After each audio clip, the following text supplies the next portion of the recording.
आदमी पार्टी जो दूसरा विषय इस प्रेस वार्ता के माध्यम से उठाएगी वो एक ऐसा विषय है जो हर दिल्ली वाले को और हर देशवासी को कहीं ना कहीं छूता है।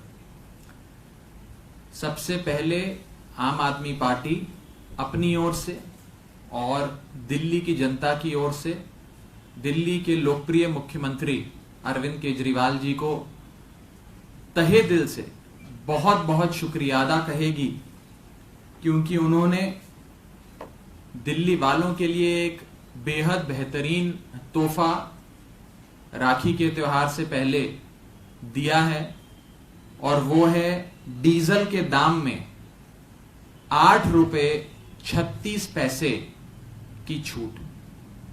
आज केजरीवाल सरकार के मंत्रिमंडल ने एक अहम फैसले में दिल्ली में डीजल पे लग रहे स्टेट वैल्यू एडिड टैक्स यानी कि वैट की दर 30% से घटाकर 16.75% कर दी है, यानी कि 8.36 की गिरावट आज से डीजल के दामों में दिल्ली में देखी जाएगी।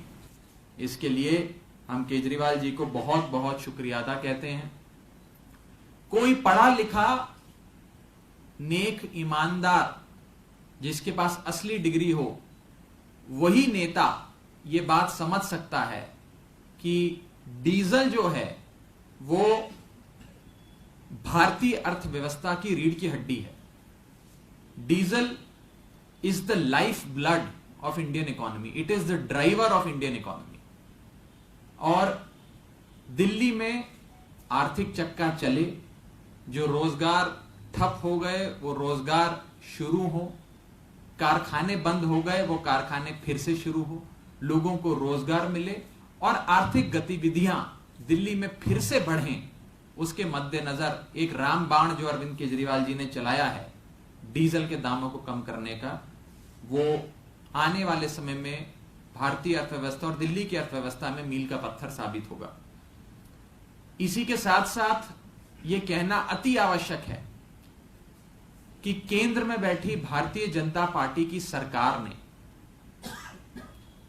इस लॉकडाउन के काल में और केवल जून 2020 के महीने में, ध्यान से सुनिए, भारतीय जनता पार्टी की केंद्र में बैठी सरकार ने जून के महीने में 22 दिन लगातार 22 बार डीजल पर एक्साइज ड्यूटी बढ़ाकर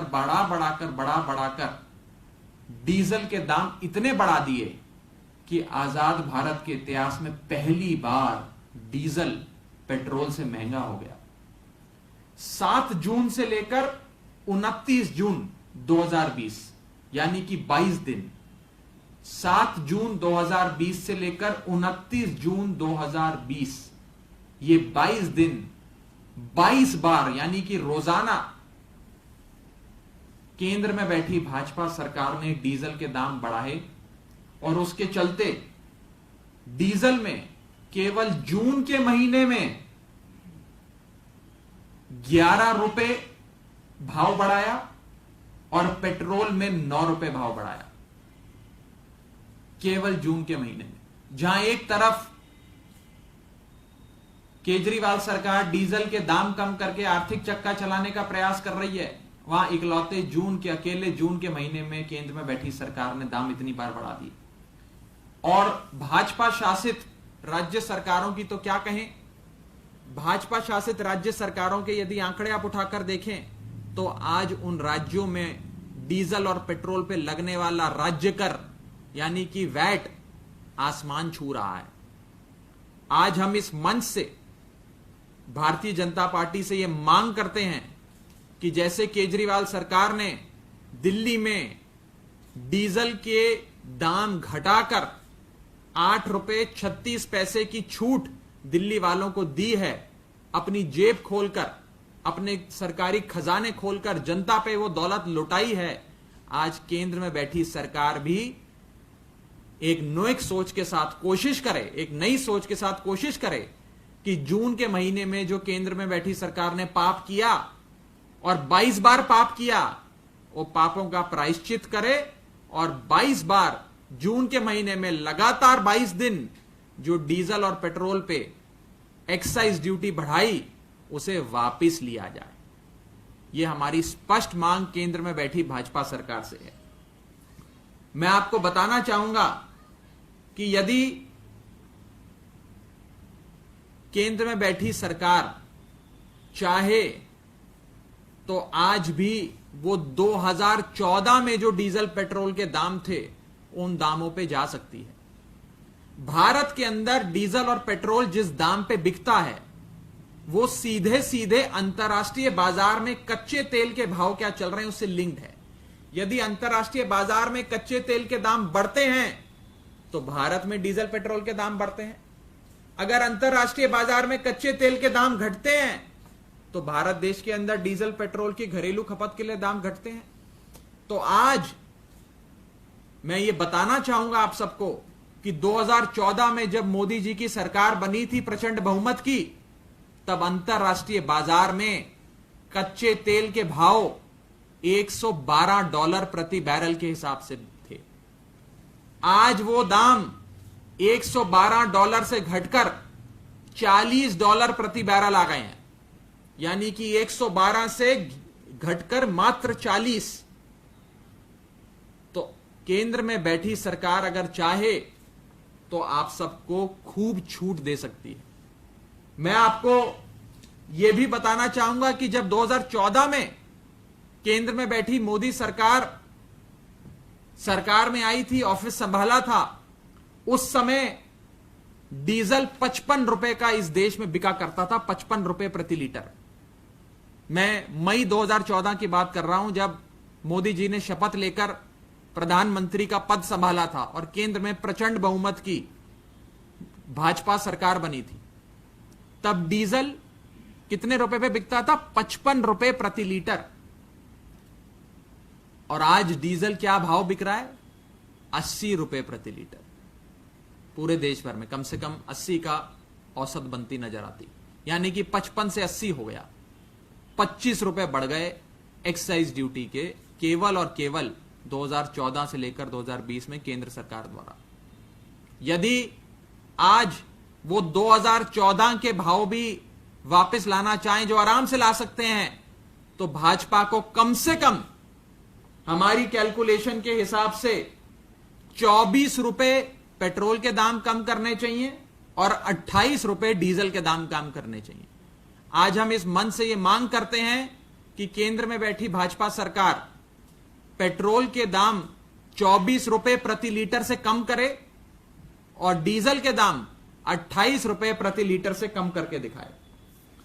इसी के साथ साथ मैं आपको 2 आंकड़े और देना चाहूंगा। आप लोग कहेंगे कि मैं ज्यादा आंकड़े देता हूं, लेकिन ये आंकड़े देना बहुत ज्यादा आवश्यक है। मैं आपको बता दूं कि जब से 2014 में प्रचंड बहुमत की सरकार बीजेपी की बनी, तब से लेकर आज तक पेट्रोल पर 260% और डीजल पर 820% एक्साइज ड्यूटी बढ़ाई गई। मैं बढ़ाने की बात कर रहा हूं, मैं फिर से दोहरा रहा हूं। एक्साइज ड्यूटी पेट्रोल पर 260% और एक्साइज ड्यूटी डीजल पर 820% केंद्र सरकार ने बढ़ाई। और यह बढ़ा बढ़ाकर जनता की जेब पे डाका डाल डालकर 20 लाख करोड़ का खजाना केंद्र सरकार ने अपने लिए तैयार किया है। 20 लाख करोड़ का खजाना। आज समय आ गया है कि वो 20 लाख करोड़ का खजाना खोला जाए और वो जनता का पैसा जो जनता मांग रही है वो जनता को दिया जाए।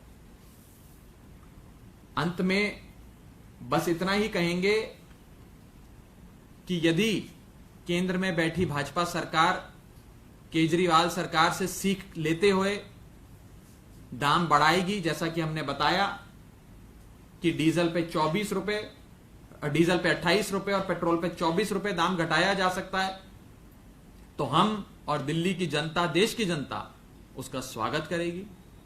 लेकिन अगर केंद्र में बैठी सरकार डीजल और पेट्रोल के दाम जिस प्रकार से केजरीवाल सरकार ने घटाए हैं उस प्रकार से नहीं घटा पाती है, तो दिल्ली की जनता और देश की जनता केंद्र में बैठी भाजपा सरकार को केवल एक असंवेदनशील सरकार, निर्दयी सरकार, निर्मम सरकार कहेगी। अब ये इनको तय करना है कि ये असंवेदनशील, निर्दयी, निर्मम कहलाना चाहते हैं या एक समझदार सरकार जो अन्य सरकारें जो अच्छा काम कर रही हैं उससे सीख लेकर जनहित में कुछ काम करें, वैसी सरकार कहलाना चाहती है। इस संदर्भ में यदि किसी का कोई सवाल हो तो आप पूछ सकते हैं।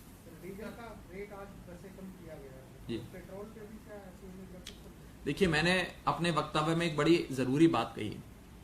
मैंने आपको यह बताया कि डीजल जो है वो भारतीय अर्थव्यवस्था की रीढ़ की हड्डी माना जाता है। मैंने जैसा आपको बताया कि डीजल को life blood of Indian economy कहा जाता है, और ये मैं नहीं कह रहा हूं, ये बड़े बड़े अर्थशास्त्रियों ने कहा है। उस स्थिति में डीजल के दाम वो दाम हैं जो हर व्यक्ति को छूते हैं। इसीलिए सबसे ज्यादा फोकस इस समय अर्थव्यवस्था को पुनर्जीवित करने का यदि कोई एक चीज से हो सकता है वो है डीजल पर फोकस डालकर। ये एक संजीवनी बूटी का काम करेगी, मैं आपको बता रहा हूं। ये अरविंद केजरीवाल जी ने ये संजीवनी बूटी से एक मरी हुई अर्थव्यवस्था को जिंदा करने का प्रयास किया है, और ये वो संजीवनी बूटी है जो मरी हुई अर्थव्यवस्था को जिंदा करेगी। मैं तो ये कह रहा हूं, आप ये सदैव सवाल उठा सकते हैं कि आप एक हफ्ता पहले भी ये कदम ले सकते थे, या आप 2 हफ्ते पहले भी कदम ले सकते थे। ये समय कब किया उसको लेकर तो सवाल आप खड़े कर रहे हैं, और भी लोग खड़े कर सकते हैं। वो विषय ज्यादा गंभीर नहीं है। गंभीर ये है कि हमने अपनी मंशा स्पष्ट करी और करके दिखाया। सबकी मांग थी, हमने करके दिखाया, और हमने कहा, हमने पूरी स्टडी करी, दिल्ली का राजस्व भी देखा, अर्थव्यवस्था को भी समझा, कितनी संजीवनी बूटी एक मरी हुई अर्थव्यवस्था को जीवित करने के लिए देने के लिए आवश्यक है, उसका पूरा एनालिसिस किया, उसके बाद लागू किया। लेकिन दूसरी तरफ सवाल यह बनता है कि राज्य सरकार तो अपना दायित्व निभा रही है। केंद्र में बैठी सरकार जो 22 बार लगातार एक्साइज ड्यूटी बढ़ाए जा रही है, क्या कोई उससे सवाल नहीं करेगा? क्या आज उनका कोई दायित्व नहीं बनता जनता के प्रति? क्या उन्हें दाम नहीं कम करने चाहिए? और मैं तो बड़ा स्पष्ट कह रहा हूं कि आपने 2014 से लेकर आज तक डीजल पर एक्साइज ड्यूटी 820% बढ़ाई है। हम कह रहे हैं 820% तो आप आराम से कम करिएगा। कम से कम जून के महीने में आपने जो 22 बार बढ़ाई उतना तो कम कर दो। वो 10 रुपए और 9 रुपए तो कम कर दो डीजल और पेट्रोल पे। वो भी करने के लिए ये लोग तैयार नहीं है। तो ये दिखाता है कि एक एक्सटॉर्शनिस्ट अप्रोच, लूटने की अप्रोच है कि जनता की जेब लूटी जाए, और उसी के साथ साथ एक असंवेदनशील सरकार अपना परिचय दे रही है। ये सवाल इसलिए भी क्योंकि बढ़ोतरी दिल्ली सरकार की तरफ से 5 जून को की गई थी, तो स्थिति बहाल हुई है, उससे ज्यादा राहत हर साल सरकारें और हर राज्य सरकार एक एनुअल रिवीजन करती हैं वित्तीय वर्ष की पहली तिमाही में, या अप्रैल में या मई में या जून में होती है। एनुअल रिवीजन एक अपना हर बार की एक प्रकार से एक प्रथा चलती आई है हर राज्य सरकार की। लेकिन क्योंकि ये एक विशेष काल है जिससे हम गुजर रहे हैं, महामारी है, अर्थव्यवस्था बुरी हालत में है, तो हमने वो जो भी बढ़त थी वो भी, और डीजल में जितनी राहत दी जा सकती थी वो राहत देने के लिए अपने वैट को कम किया है। राज्य इतना ही कर सकती थी और राज्य ने वो करके दिखाया है। और आपको समझना होगा कि डीजल पे केवल राज्य सरकार अपना टैक्स नहीं लगाती है, सबसे अधिक टैक्स डीजल की खरीद पर अगर लगता है तो केंद्र सरकार लगाती है, जिसको कहते हैं सेंट्रल एक्साइज ड्यूटी, CED। वो सेंट्रल एक्साइज ड्यूटी केंद्र सरकार को कम करने की आवश्यकता है।